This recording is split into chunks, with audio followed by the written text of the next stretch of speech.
Assalamualaikum warahmatullahi wabarakatuh. Perkenalkan, nama saya Elvani Alia Agustina, NIM 1907-016-077. Kali ini saya akan mempresentasikan tugas sesi 6 saya untuk memenuhi tugas UTS mata kuliah Psikodiagnosis 1.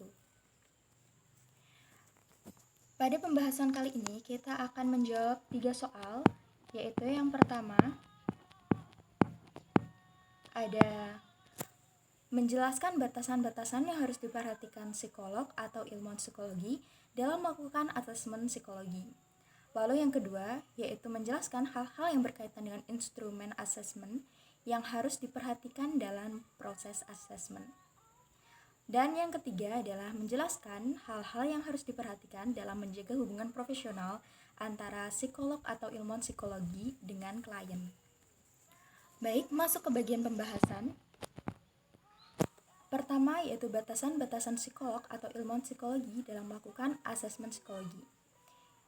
Pada pelaksanaan asesmen dalam psikologi memiliki beberapa kode etik yang harus dipatuhi. Setiap hubungan yang terjalin dalam proses asesmen akan dikenakan batasan-batasan yang berguna untuk melindungi hak, menciptakan kondisi asesmen yang stabil, dan menghindari hal-hal yang tidak diinginkan selama asesmen berlangsung. Berikut adalah batasan-batasan yang harus diperhatikan oleh psikolog atau ilmuwan psikologi dalam melakukan asesmen psikologi. Yang pertama, ilmuwan atau psikolog atau ilmuwan psikologi harus memahami dan melaksanakan prinsip-prinsip umum dalam kode etik psikologi seperti prinsip penghormatan pada harkat martabat manusia, prinsip integritas dan sikap ilmiah, prinsip profesional, prinsip keadilan, dan prinsip manfaat. Seluruh prinsip itu harus ditegakkan dan prinsip umum ini adalah sebuah fondasi dari batasan yang harus diperhatikan oleh psikolog atau ilmuwan psikologi. Prinsip umum ini tercantum dalam bab 1 tentang pedoman umum, berada di pasal 2 tentang prinsip umum. Baik, yang kedua yaitu psikolog atau ilmuwan psikologi harus memahami masalah dan konflik personal yang terjadi pada dirinya. Psikolog atau ilmuwan psikologi harus mampu menahan diri dan memastikan proses asesmen harus tetap berjalan dengan efektif. Pernyataan ini ada pada bab 3 pasal 11. Lalu yang ketiga yaitu psikolog atau ilmuwan psikologi mengusahakan agar dalam pelaksanaan asesmen seorang psikolog atau ilmuwan psikologi tidak mengganggu kehidupan pribadi klien, dan jika diperlukan adanya penyampaian laporan, maka laporan tersebut hanya sebatas disampaikan secara lisan atau tertulis dan tetap sesuai dengan perjanjian dan kesepakatan sebelumnya. Pernyataan ini terdapat pada pasal bab 5 pasal 25. Lalu poin keempat yaitu pembicaraan mengenai masalah asesmen hanya dapat dibicarakan oleh orang yang memiliki kaitan langsung dengan masalah dan dapat diberikan kepada pihak lain jika diizinkan oleh klien atau klien. Psikolog atau ilmuwan psikologi harus menjaga kerahasiaan dan hak-hak klien. Ini terdapat pada bab 5 pasal 25 juga. Lalu poin kelima yaitu psikolog atau ilmuwan psikologi melakukan serangkaian prosedur asesmen psikologi sesuai dengan kategori dan kompetensi yang sudah ditetapkan. Ini terdapat pada bab 1 pasal 62. Lalu poin ke-6 yang saya sebutkan yaitu psikolog atau ilmuwan psikologi harus mendapatkan persetujuan sebelum melaksanakan asesmen sebagaimana yang tercantum dalam standar informed consent. Ini terdapat pada bab 1 pasal 64. Baik, lanjut ke soal yang kedua yaitu hal-hal yang berkaitan dengan instrumen asesmen yang harus diperhatikan. Oke. Seorang psikolog atau ilmuwan psikologi dalam melaksanakan asesmen kepada klien membutuhkan instrumen-instrumen guna memastikan asesmen berjalan dengan efektif. Berikut adalah hal-hal yang berkaitan dengan instrumen asesmen yang harus diperhatikan. Yang pertama, psikolog atau ilmuwan psikologi dapat menggunakan teknik asesmen berupa wawancara, observasi, atau memberikan seperangkat instrumen tes. Adapun cara tepat dalam pelaksanaannya yaitu mulai dengan proses adaptasi, administrasi, penilaian, dan menginterpretasi untuk tujuan yang jelas. Hal ini terdapat pada bab 11 pasal 63. Lalu yang kedua, instrumen asesmen yang akan digunakan harus jelas validitas dan reliabilitasnya. Jika instrumen tes belum diuji validitas dan reliabilitasnya, maka psikolog atau ilmuwan psikologi harus menjelaskan kekuatan dan kelemahan instrumen tes tersebut. Prosedur yang digunakan dalam mengembangkan instrumen harus menggunakan prosedur yang tepat. Ini terdapat pada bab 11 pasal 63 poin pertama. Lalu yang ketiga, psikolog atau ilmuwan psikologi harus mematuhi pedoman prinsip dasar dalam melakukan asesmen psikologi. Ini terdapat pada bab 11 pasal 63 poin kedua. Lalu yang keempat, setiap alat tes yang digunakan harus diketahui kategorinya. Ada 4 kategori tes dalam psikodiagnostik beserta keahlian yang dibutuhkan dalam penggunaannya. Hal ini terdapat pada bab 11 pasal 63 poin ketiga.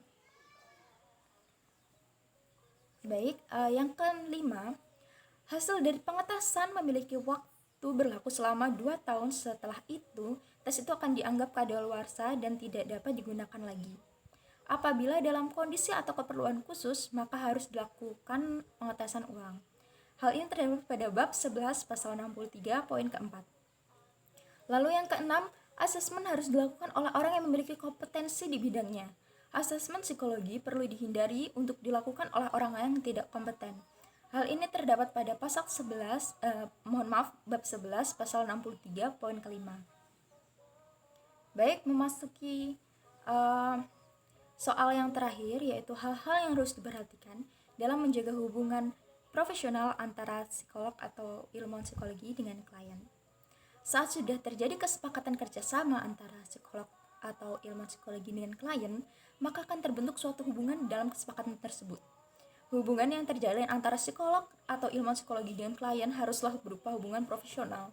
Maka dari itu, psikolog atau ilmuwan psikologi harus memperhatikan hal-hal berikut ini.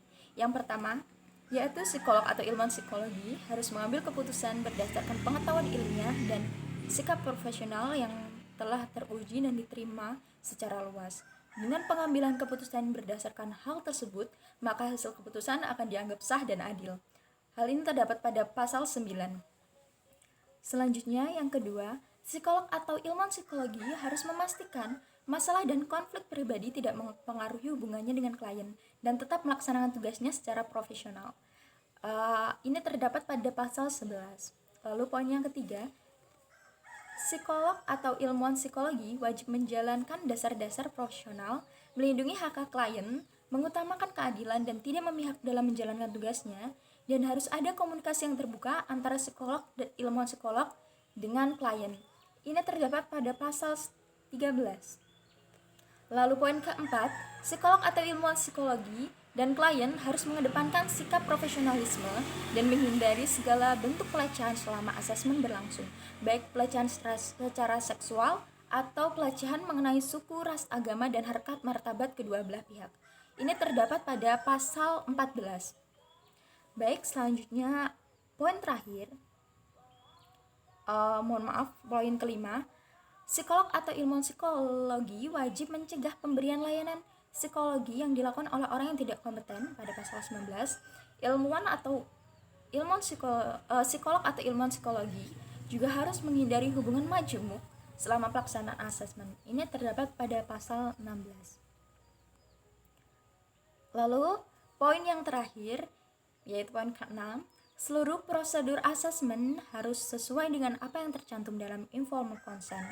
Fungsi lain dari informed consent ini adalah salah satunya adalah untuk menjalin hubungan profesional yang terjadi antara psikolog atau ilmuwan psikologi dengan kliennya. Ini terdapat pada pasal 64.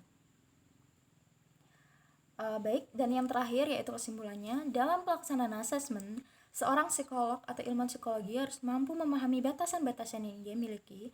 Seluruh batasan mengenai apa yang boleh dan tidak boleh dilakukan seorang psikolog atau ilmuwan psikologi di psikologi depan dipelajari dalam pasal-pasal yang sudah dipatenkan sebagai kode etik psikologi. Asesmen psikologi erat kaitannya dengan penggunaan instrumen-instrumen asesmen. Penggunaan instrumen-instrumen ini juga sudah diatur dalam kode etik psikologi guna memberikan standar yang baku sesuai dengan asesmen psikologi. Hubungan yang terjalin antara psikolog atau ilmuwan psikologi dengan kliennya haruslah berupa hubungan yang profesional, di mana dalam hubungan ini kedua belah pihak harus saling menghormati dan bekerja sama untuk memperoleh penyelesaian dari masalah klien. Sekian dari saya, semoga bermanfaat. Terima kasih.